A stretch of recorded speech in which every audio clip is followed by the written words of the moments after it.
Hello all. इस lecture में हम लोग पढ़ने जा रहे हैं लाप्लास रुंजेलेंज वेक्टर।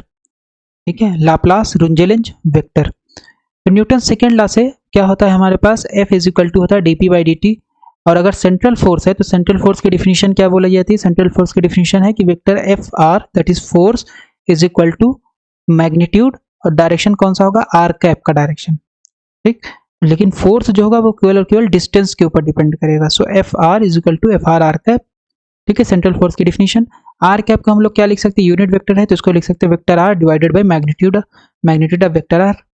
ठीक, तो इसका मान उठा करके यहाँ सब्स्टिट्यूट कर देंगे तो ये आ जाएगा F R vector R upon R, और ये आ गया DP by D T. DP by D T को हम लोग क्या लिख सकते हैं? P dot. राइट, तो अब हम लोग एक टर्म कंसीडर करते हैं जो कि हमारे पास है P dot cross L. P dot cross L में क्या होगा? पी डॉट को हम इस टर्म को कंसीडर करते हैं, इस टर्म को निकालना चाहते हैं। ठीक है, तो P dot cross L, L की जगह कितना हो जाएगा? एल जो होता है वो होता है R cross P. Right, R cross P, तो पी बराबर एम वी। जब पी बराबर एम वी है तो एम कितना है यहाँ पे? म्यू है, और वी क्या है? आर डॉट है, तो इसलिए आ जाएगा एल बराबर mu R cross R dot. ठीक है, पी डॉट का मान सब्स्टिट्यूट करेंगे, पी डॉट का मान यहाँ से सब्स्टिट्यूट कर दिए, इतना हो गया, और ये इसको ऐसे ही लिख दिए। राइट, अब यहां से हमारे पास क्या हो गया?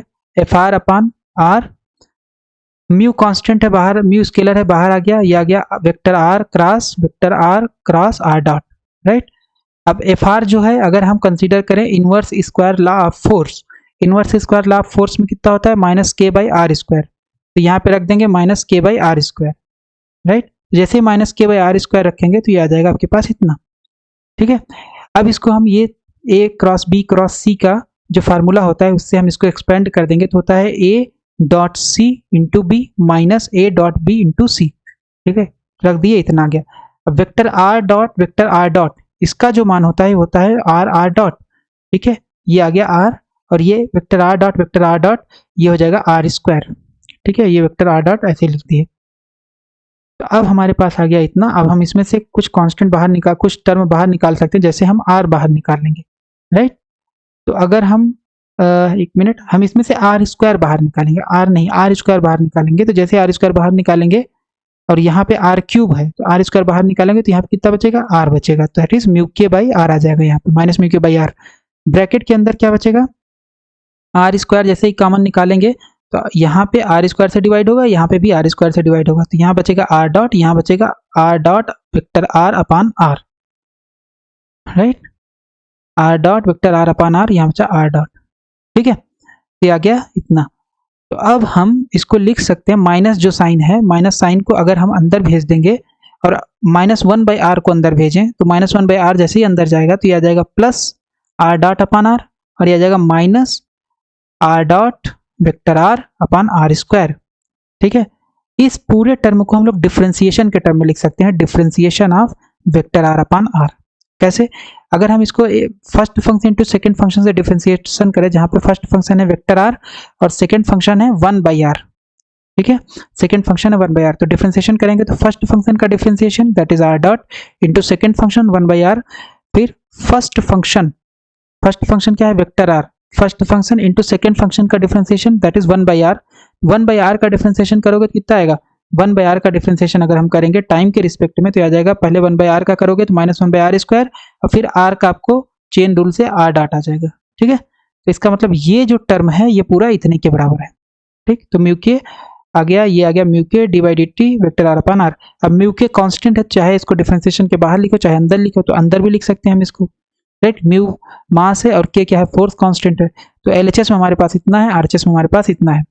तो अब हम, क्योंकि हमें पता है जो सेंट्रल फोर्स प्रॉब्लम होता है या inverse square law of force problem है, right, in general central force problem में आपका एंगुलर मोमेंटम क्या होता है? कंजर्व होता है। जब एंगुलर मोमेंटम आपका कंजर्व रहेगा तो इसका मतलब हम dl by D T is equal to 0 लिख सकते हैं। राइट, एल जब कांस्टेंट है तो इसका टाइम डिफरेंशिएशन होगा नहीं, तो हम टोटल टाइम डिफरेंशिएशन इसका लिख सकते हैं। राइट, तो D by D T P cross L, अगर हम इसको डिफरेंशिएट करो तो हम फिर से यही टर्म मिलेगा। क्यों? क्योंकि एल कांस्टेंट है तो केवल इसका डिफरेंशिएशन होगा, that is DP by D T, और डीपी बाई डी टी कितना होता है? पी डॉट होता है। तो आरएचएस में आ गया इतना और एलएचएस में आ गया इतना।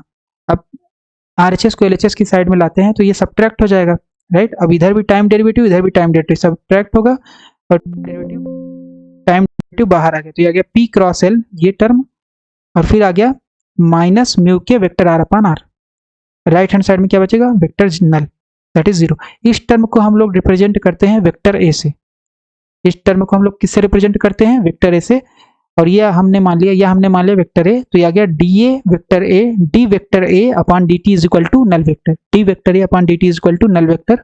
इसी वेक्टर ए को बोला जाता है लाप्लास रुंजेलेंज वेक्टर। और ये क्या है, ये कब आता है, ये आता है आपका inverse square law of force में। और inverse square law of force में ये वेक्टर क्या होता है, कांस्टेंट होता है, right. Inverse square law of force में जो आपका लाप्लास रुंजेलेंज वेक्टर होता है वो क्या होता है, कांस्टेंट होता है, ठीक है। तो inverse square law of force कैसा प्रॉब्लम है, सेंट्रल फोर्स प्रॉब्लम है। तो सेंट्रल फोर्स प्रॉब्लम में आपका एंगुलर मोमेंटम कंजर्व होगा, angular momentum central force problem में कंजर्व होगा इन जनरल।